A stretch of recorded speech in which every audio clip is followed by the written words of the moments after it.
со Марија се поврзувам и луѓе на терен, на лице место, кога веќе ни пристигна зимата и кога се прашуваме каква зима не очекува, односно колку ќе го имаме снегот и какви ќе бидат температурите, тоа станува да видиме за оваа 2025-2026 повеќе, но ако се вратиме во минатото, веројатно ќе посведочат генерациите кои што поминувале низ прилично ладните зими, особено кај нас.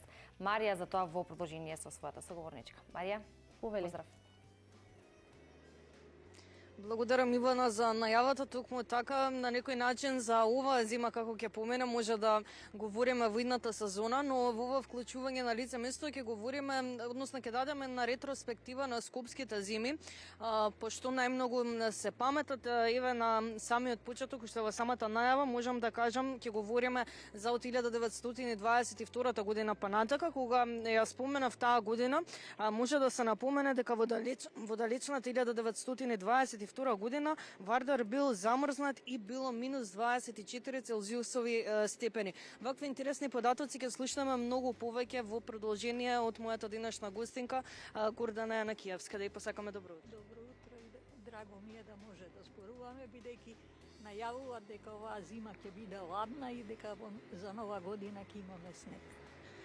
Да се надеваме дека ќе биде така, бидејќи на вистина новогодишната ноќ ја направи уште поубава и повозбудлива на некој начин. Секогаш ни раскажувате интересни приказни за Скопје, без разлика дали станува збор за некои стари скопски приказни, за културни наследства. Ово утро сакам да слушнеме нешто повеќе за ретроспектива на скопските зими, со оглед на тоа дека во минатото биле многу поладни за разлика од денешно време. Може ли да напоменеме нешто повеќе, односно да направиме таа ретроспектива? Колку се сеќавам, 85-та година била најладна, минус 28, и град кој бил најладен во Европа во тоа време. Првите мерења и податоци ги кажавте некаде 1922, меѓутоа 48 година се почнува со редовни информации околу тоа какво е времето во Скопје. За жал немаме, да речеме, некаде преглед на сите тие ладни зими и за температурите и снегот кој бил, еве, например, 2001 негде 105 дена бил под снег, и тоа е нешто што на некој начин треба да стои, да го има како податок и за помладиве генерации, бидејќи генерално земјава се стоплува и веројатно се помалце ќе имаме можност да имаме увид дека има снег и дека можеме да му се радуваме на снег. Јас лично многу се радувам. Еве, велите се радувам на снегот, оттаму може и да ни направите ретроспектива и од ваше сеќавање. Еве, ја напоменавте 2001 година, се вели дека во 2001 година имало половина метар снег и блокирани улици од самиот снег, а бидејќи напоменавте неверојатни 105 дена без снег, се вели дека тоа се случило во 1955 година. Така. Зимите во Скопје во главном биле такви, на некој начин нешто што веќе мислам дека нема да го доживееме. Тешко е да се каже дека на помладиве генерации дека сме имале 105 дена снег или дека воопшто во зимата ја поминавме со снег или со ладно време. На некој начин тоа е нешто што може би веќе нема да го доживуваме. Еве, велите, може би нема да го доживееме, но може ли да се направи некоја споредба, ретроспектива на самиот новогодишен дух во градот? Како било порано, како било накитано, дали имало новогодишни манифестации, како се живеело во тоа време во новогодишниот период? Јас во тој период, во еден период соработував со екран, кој направи првот новогодишен дочек на плоштадот во Скопје со лепи сол. И тоа е нешто што едноставно е неповторливо и не може да се доживее повторно. Се прават сега новогодишни дочеци на плоштад, меѓутоа го нема тој дух на дружење, на радување дека нова година доаѓа. Едноставно е да се помине времето и да нова година биде дочекана некаде на отворен. Значи можеме да донесеме заклучок дека од далечните години тие зими се издвојуваат по тоа што биле навистина ладни, ете да кажам кочан зими, но исто така и по тој новогодишен дух кој што го напоменавте. Ако не се лажам, 1965 година била најладна и Берово било минус 31 степен.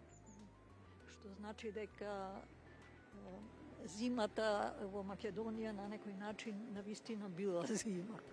Што може да кажеме за останатите градови? Ве напоменавте дека во Берово тогаш била најверојатно измерена најниската температура. Што е со останатите градови? Дали можеби и тие има и други градови во Македонија кои што се издвојувале по самите ниски температури? Па има, Берово е исто така место и Битола најчесто се најладни места во Охрид исто знае да биде ладен.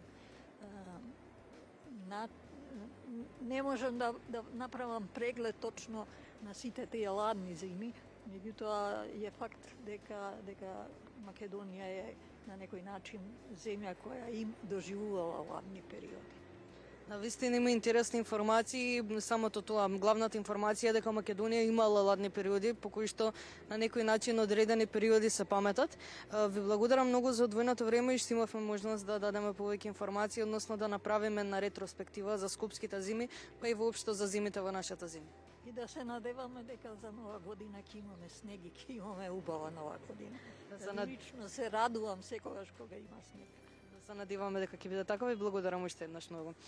Пред самиот крај може уште еднаш да ги напоменаме сите интересни информации за скопските зими. Во самата најава напоменав дека во далечната 1922 година температурата која што била измерена, најниската температура била минус 24 целзиусови степени и Вардар бил замрзнат. Потоа во 1955 година имало 105 дена снег без прекин. Потоа во 1979 година главно кое што можело да се забележи во Скопје биле замрзнатите чешми, а температурата изнесувала минус 25 целзиусови степени. Во 1985 година пак Скопје се сметал за најстуден град во Европа, каде што температурата изнесувала минус 28 целзиусови степени. На самиот крај може да напоменеме, како што кажавме во самиот разговор, во 2001 година имало половина метар снег и блокирани улици токму од снегот кој што можел да се види по